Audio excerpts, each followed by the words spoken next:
Hoy vamos a visitar los misterios de la catedral más erótica de Francia.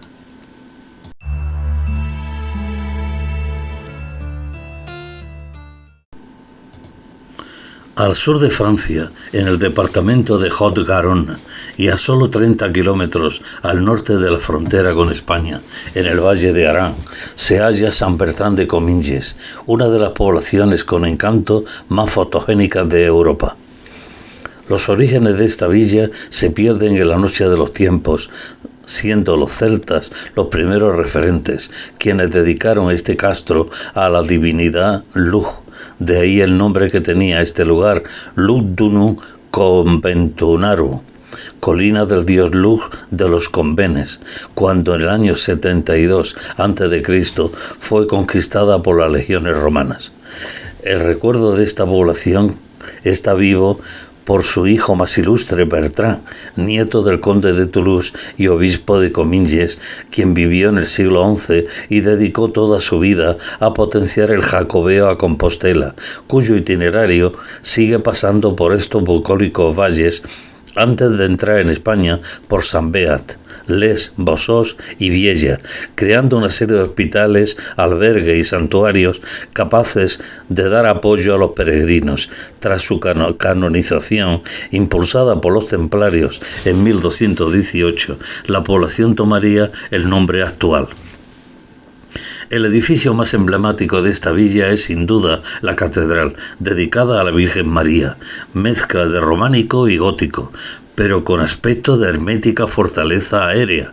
El mismo campanario sirvió de torre de defensa. La entrada a la catedral es como acceder a la acrópolis de un castro celta, dándonos la bienvenida la monumental puerta, cuyo tímpano está decorado con la figura de San Ramón. El claustro transmite una atmósfera de aislamiento espacial que puede sentirse en pocos lugares. En un pilar central vemos esculpidos a los 4 evangelistas. El suelo está formado por cantos rodados de río y en los muros de las paredes algunas tumbas y panteones de personajes ilustres.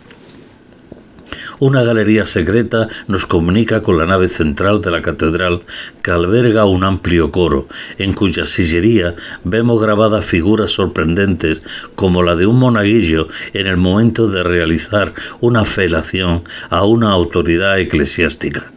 Todo este conjunto que ocupa el corazón de la catedral es de gran valor artístico, desarrollado en madera de castaño durante el siglo XV.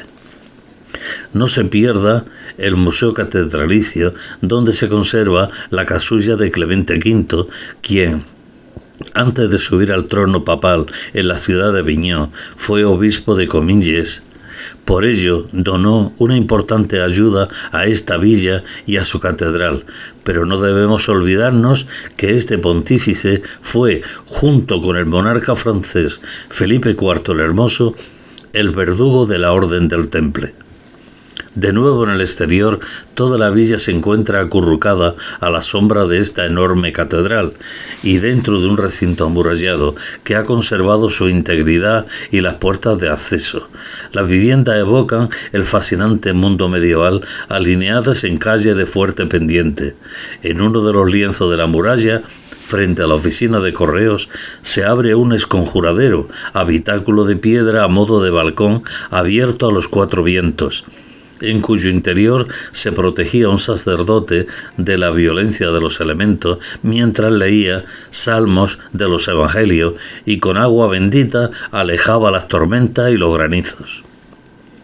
En la llanura, a menos de 1 kilómetro de distancia, en medio de feraces tierras de cultivo, se alza la basílica de Sant-Just de Valcabrera, iglesia consagrada en octubre del año 1200 en tiempo del monarca francés Felipe II, el que respaldó la cruzada albigense con el obispo de la Mitra de Comminges, Raymond Arnaud de la Barthé.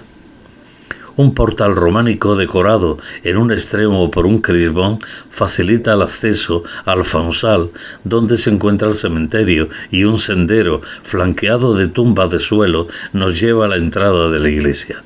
El tímpano está presidido por la figura de Cristo dentro de una mandorla o huevo cósmico, rodeado por los 4 evangelistas portadores de sus correspondientes símbolos del tetramorfos. 2 ángeles turiferarios completan la escena. La figura de los santos justo y pastor decora las columnas exteriores de la portada. Estos niños fueron ejecutados, dada su condición de cristianos, por orden del gobernador Daciano durante la persecución del emperador romano Diocleciano a comienzos del siglo IV después de Cristo en Complutum, actual Alcalá de Henares. Nos llama poderosamente la atención el caótico conjunto de aparejos reaprovechados en la construcción de este templo, que se levantó sobre cimientos paleocristianos en una anterior villa romana de explotación agraria. El interior de esta iglesia es un inmenso rompecabezas tridimensional.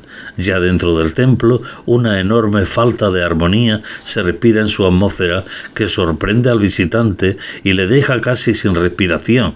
Vemos que la bóveda de la nave central se resuelve de medio cañón, mientras que las laterales en cuarto de círculo. Al fondo, dentro del presbiterio, el altar mayor está formado por un curioso tabernáculo, especie de ciborio gótico, a modo de monumento funerario de piedra para contener la reliquia de los santos justo y pastor. Debajo se abre una pequeña cripta funeraria donde se concentra la mayor fuerza telúrica de toda la iglesia. El tercer santo representado es San Esteban, primer mártir de la iglesia, al que se le dedica uno de los altares de este templo. La torre campanario de gran altura se alza sobre el primer tramo de la nave central. En 1840 esta iglesia fue declarada Monumento Nacional francés. También forma parte de los caminos franceses a Santiago de Compostela, Camino del Piamonte, y en 1998 fue declarada Patrimonio de la Humanidad por la UNESCO. Durante el siglo XIII, a iniciativa de los templarios, todo el Valle de Arán pasó a Cataluña dentro del Reino de Aragón. Sin embargo, a nivel eclesiástico, mantuvo su dependencia de la diócesis de Comminges, que se prolongó hasta 1802. Por ello, la bandera aranesa ha respetado el emblema occitano de la estrella de 12 puntas sobre fondo rojo, rodeando a una llave, en referencia al papel estratégico de este paso natural a través del Pirineo. Para conocer más sobre San Bertrand de Comminges, recomendamos la lectura de mi obra Cataluña Cátara, un recorrido por 50 enclaves heréticos, editada por Lectio y por Cossetania.